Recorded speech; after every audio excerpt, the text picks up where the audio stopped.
Sekarang ini menghancurkan Islam nggak perlu repot-repot merubuhkan masjid, nggak perlu repot-repot melarang majelis taklim, nggak perlu menyegel pondok pesantren. Menghancurkan Islam, racuni generasi muda Islamnya dengan apa? Salah satunya minuman keras dan narkoba.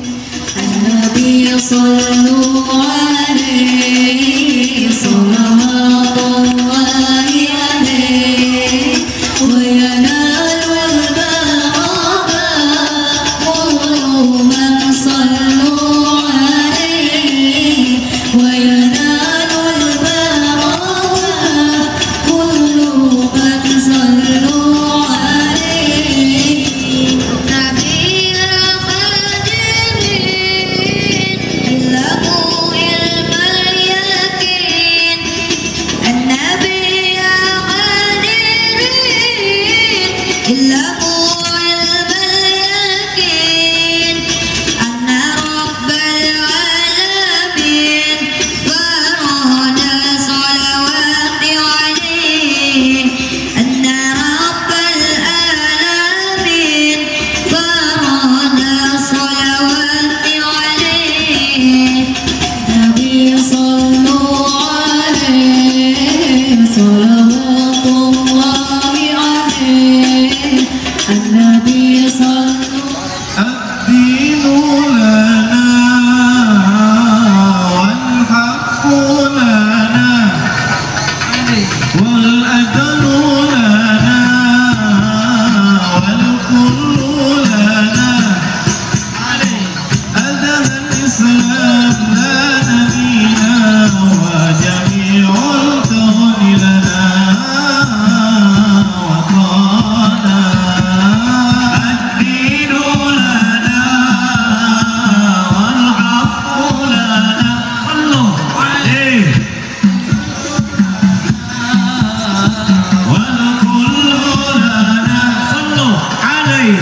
هذا الإسلام لا نبينا وجميع الكون لنا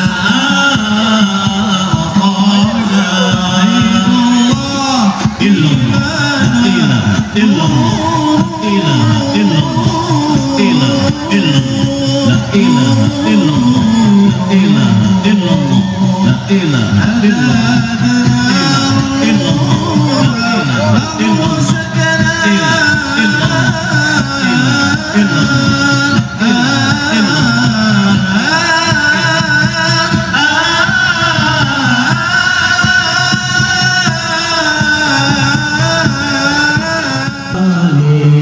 فقابل عصني تفرد يا نبي سلام عليك يا رسول سلام عليك يا حبيب سلام عليك صلوات الله عليك. ولنا البشرى بسعدي مستمر ليس ينفاد حيث أوتينا الطعام جمع الفخر المعبد يا نبي سلام عليك صلى الله عليه وسلم. صلى الله على محمد يا ربي صل وسلم. اللهم صل على محمد. اللهم صل على رسولك سيدنا محمد. اللهم صل على. Yang saya hormati para tokoh masyarakat, bapak-bapak pejabat pemerintah baik sipil, TNI maupun Polri, keluarga besar Bapak Haji Suhaimi, panitia gabungan Desa Samba Bakumbang dan Samba Katong, ibu bapak, saudara-saudara kaum muslimin yang saya cintai. Alhamdulillah petang ini atas wasilah Bapak Haji Suhaimi saya bisa hadir di desa tercinta, dan saya bersyukur desa kita ini akhirannya A bukan O. Nah, kata kawan O yang sedang berkasus di Jakarta.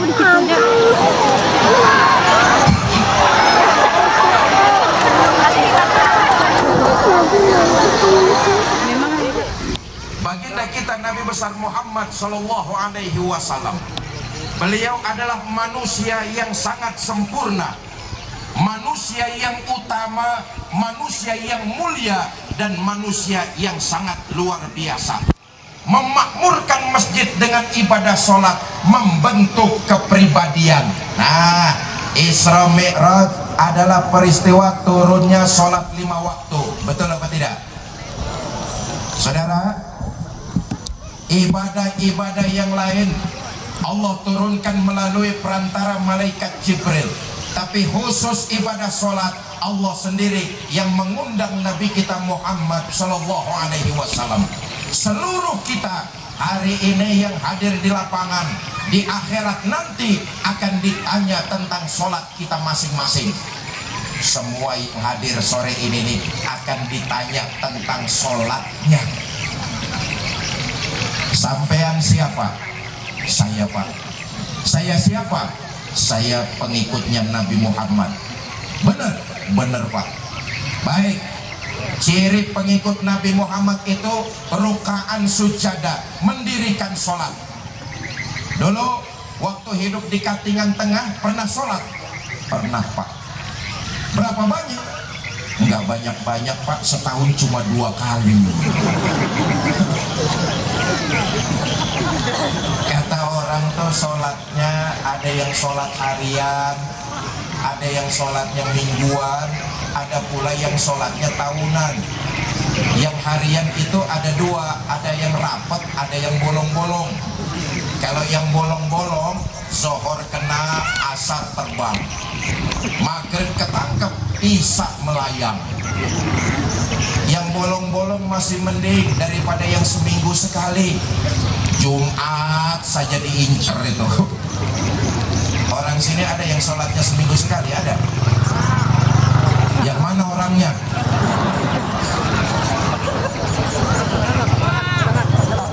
Inilah ibadah yang utama, memakmurkan masjid dengan sholat berjamaah yang wajib saja dululah. Ini ibadah utama Allah sendiri yang memerintahkan baginda kita Nabi besar Muhammad Sallallahu Alaihi Wasallam melalui perjalanan Isra Mi'raj. Ulama sepakat Nabi melaksanakan Isra dan Mi'raj itu dengan ruh dan jasad. Ulama sepakat itu semua. Perjalanannya dilakukan dalam waktu yang sangat singkat. Kenapa? Allah yang mau. Saya kasih tahu nih, Bu.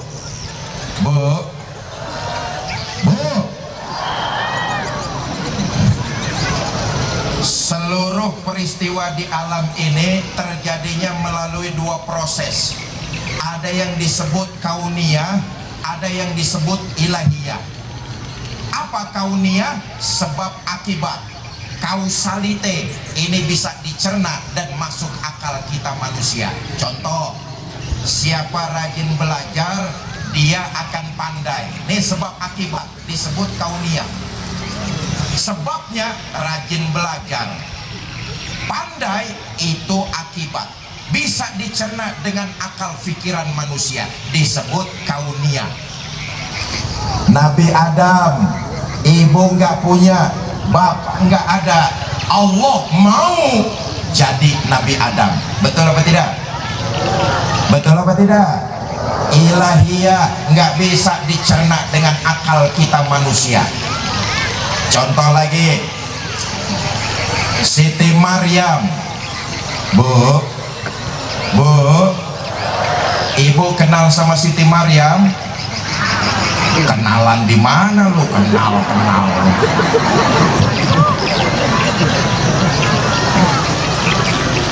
Sepanjang sejarah kita tahu Siti Maryam nggak pernah punya suami, betul apa tidak?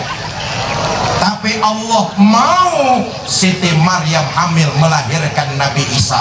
Walaupun Siti Maryam tidak punya suami, Allah mau Siti Maryam hamil melahirkan Nabi Isa. Kita sayangkan di Katingan Tengah ternyata banyak juga perempuan yang nggak mau kalah sama Siti Maryam.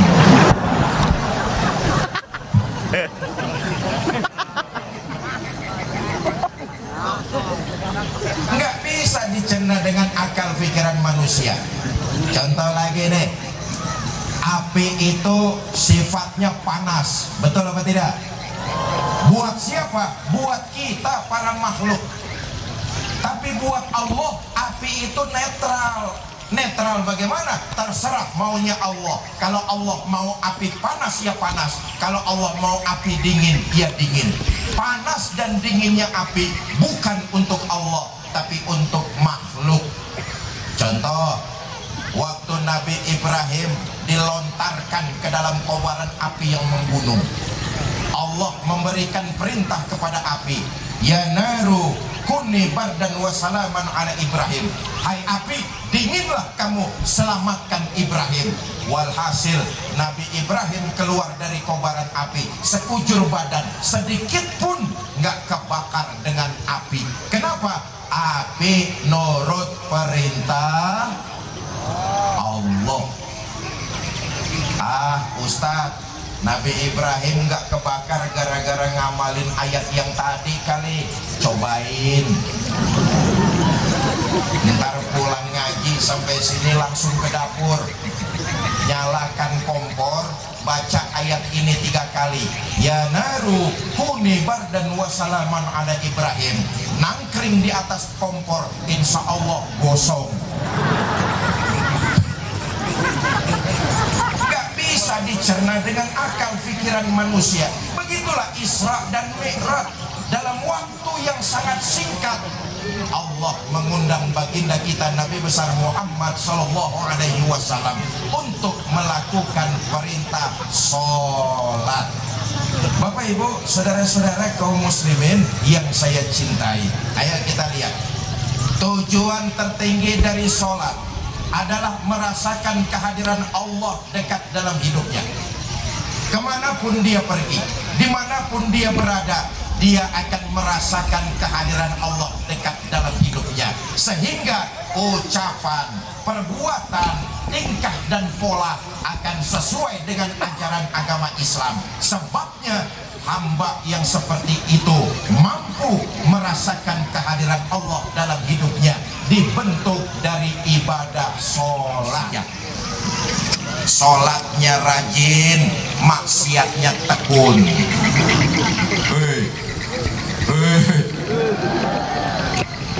Sholatnya giat, sama tetangga pelotot-pelototan. Ada orang sini yang kayak begitu, ada? Itu namanya kita mengerjakan sholat hanya sekedar menggugurkan kewajiban. Padahal sholat yang kita dirikan, selesai kita melaksanakan sholat, kembali ke tengah-tengah masyarakat, kita jadi manusia yang bermanfaat, menebarkan nilai-nilai kebaikan. Siapa contohnya? Baginda kita Nabi besar Muhammad sallallahu alaihi wasallam. Ayo kita lihat, saudara, Nabi itu manusia yang paling sempurna. Nabi itu manusia yang tidak pernah punya dosa. Manusia sempurna, tidak pernah punya dosa. Setiap selesai ibadah sholat, jadi muslim yang paling baik perilakunya.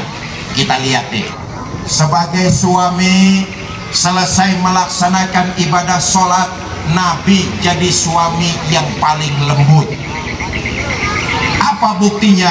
Anas bin Malik, seorang sahabat baginda Nabi, perawi ratusan ribu hadis. Anas bin Malik menceritakan, bertahun-tahun saya mengabdi di rumah tangga Nabi, belum pernah saya dengar ucapan kasar keluar dari mulut Nabi menghardik istrinya. perbuatan lembut yang dilakukan oleh baginda Nabi atas dasar ibadah sholat. Orang yang sholatnya baik dan benar, perilakunya membawa perilaku yang manfaat. Di keluarga dia akan merasakan makin lembut kepada istri dan anak-anaknya. Pak,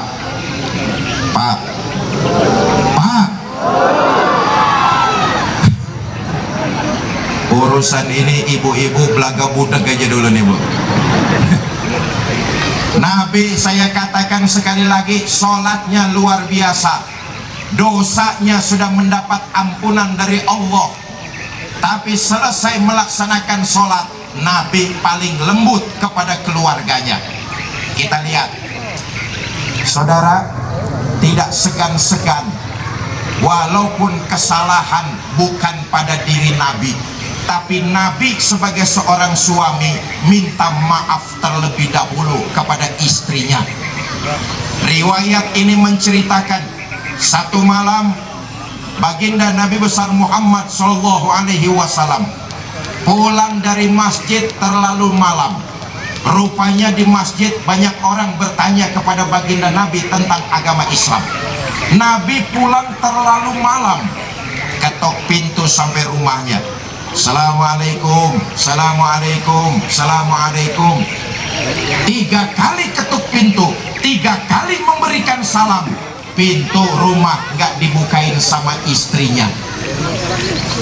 Pulang ngajar, pulang kerja, larut sampai tengah malam, capek badannya, ketuk pintu, pintu rumah nggak dibukain sama istrinya. Apa yang dilakukan Nabi? Nabi gelar sorban, tidur geletak di depan pintu rumahnya sampai 1/3 malam yang akhir. Allahumma sholli wa sallim mubarak alaihi.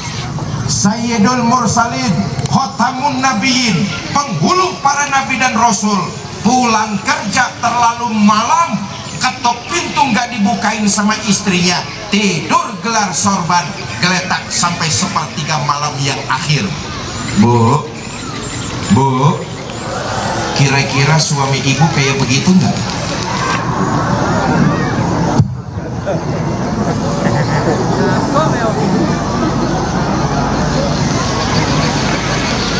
Tendang pintunya. 1/3 malam yang akhir, istri beliau terbangun. Begitu pintu rumah dibuka, terbelalak, terkejut. Suaminya tidur geletak di depan pintu. Dibangunkan oleh Sayyidah Aisyah. Bang, bangun. Tidurnya pindah ke dalam. Apa yang dilakukan Nabi? Nabi berucap, maafkan saya sayang, saya semalam pulang terlalu larut. Allahumma sholli wa sallim wa barik. Sudah pulang kerja capek tengah malam, pintu nggak dibukain. Begitu bangun tidur, suaminya yang minta maaf duluan. Persis suami-suami katingan tengah ini.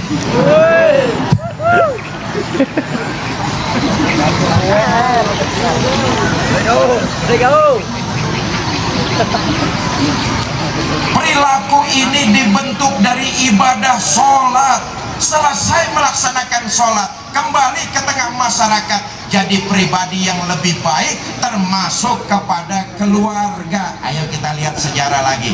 Pak, dengerin nih, ibu-ibu tenang aja dulu, ntar ada gilirannya loh. Sejarah mencatat Nabi itu kalau manggil istrinya dengan panggilan lembut, mesra, romantis.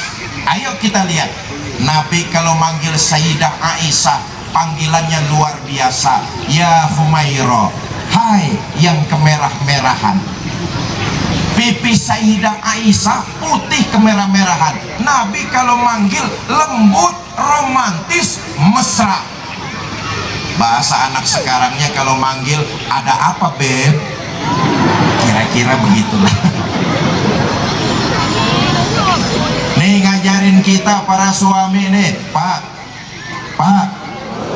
mengajarkan kita Nabi kepada para suami dengan pembentukan dari ibadah sholat. manggil istri, manggilnya yang lembut. Panggilan memang kelihatannya sepele, tapi ternyata dapat membangkitkan keharmonisan dalam rumah tangga. Kita ini, maaflah para suami, memanggil istri panggilannya jujur tapi nyakitin. Sudah tahu istrinya hitam, kalau manggil buluk, sini kamu nih. Ini jujur tapi nyakitin.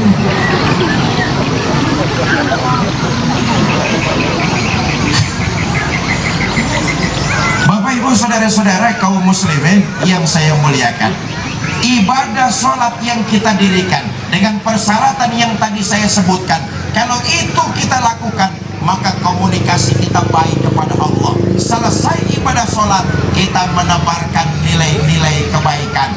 Bukankah sholat yang kita lakukan itu bertujuan agar kita tercegah dari perilaku keji dan munkar? Betul atau tidak? Sholat yang kita dirikan bermaksud adalah agar kita tercegah dari perbuatan-perbuatan keji dan munkar. Saudara, rupa-rupanya perbuatan keji itu adalah perbuatan binatang. Perilaku binatang ada pada diri kita manusia. Pantas kalau Imam Ghazali mengatakan dalam diri kita manusia ada yang disebut sifat bahimia, perilaku binatang.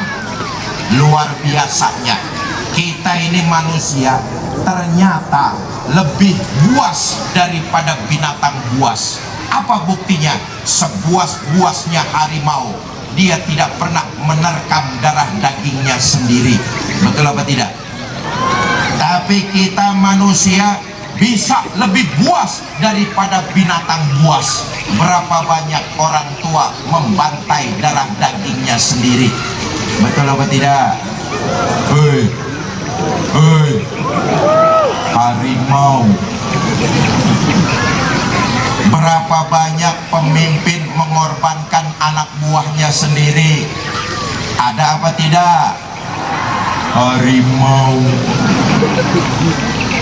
Pantas kalau perilaku kita manusia ini dinisbatkan kepada perilaku binatang buas. Na'udzubillah min. وبركة في رزقي وزيادة في علمي وعافية في الجسد وعافية في الجسد وعافية في الجسد وتوبة قبل الموت ورحمة عند الموت ومغفرة بعد الموت اللهم هون علينا في سكرات الموت والنجاة من النار والعفو عند الحساب. Ya Allah, ya Tuhan kami, berkahilah pertemuan kami di sore hari ini ya Allah. Ya Allah, ya Tuhan kami, berikanlah keberkahan setiap lelah dan perih payah kami. Bapak Ibu yang mengeluarkan keringat, jadikan itu adalah kafarah sebagai penebus dosa dan kesalahan.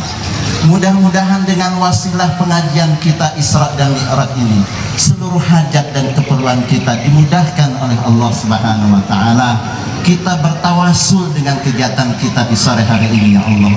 Ya Allah, ya Tuhan kami, ada di antara sahabat-sahabat dan kerabat kami yang sakit.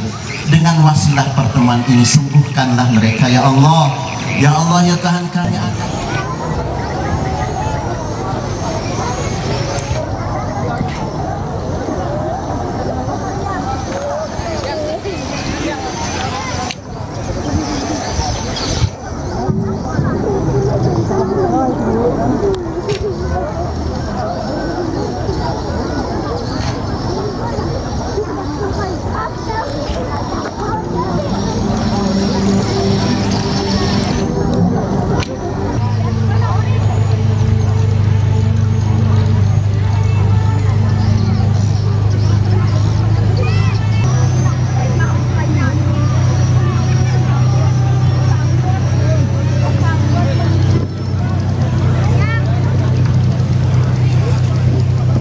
Di sini kami sampaikan